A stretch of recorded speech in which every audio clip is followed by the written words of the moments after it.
আসসালামু আলাইকুম গ্যাস।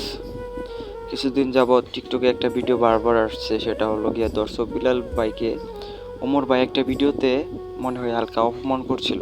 তার কারণে অডিয়েন্সটা মানতে পারেনি। তার জন্য কিছু অডিয়েন্স প্রতিবাদ করতেছে, ঠিক আছে। আর ও আসলেও কথাটা বলছে, কিন্তু কথাটা তোমাদের বোঝা উচিত ছিল।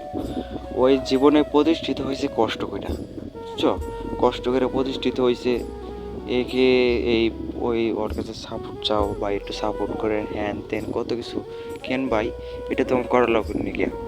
ওর ও নিজে প্রতিষ্ঠিত হয়েছে, পারলে তুমি হও, ওর সাপোর্ট কেন নেওয়া লাগবে? ওর মাসে 20 টাকা কামাইছে, ওই ওর যোগ্যতায় কামাইছে, তুমি ও কামাও, সমস্যা কি?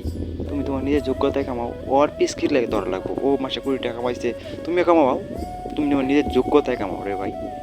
ও যেটা বলছে, ওমর ভাই যেটা বলছে সেটাই রাইট, ঠিক আছে।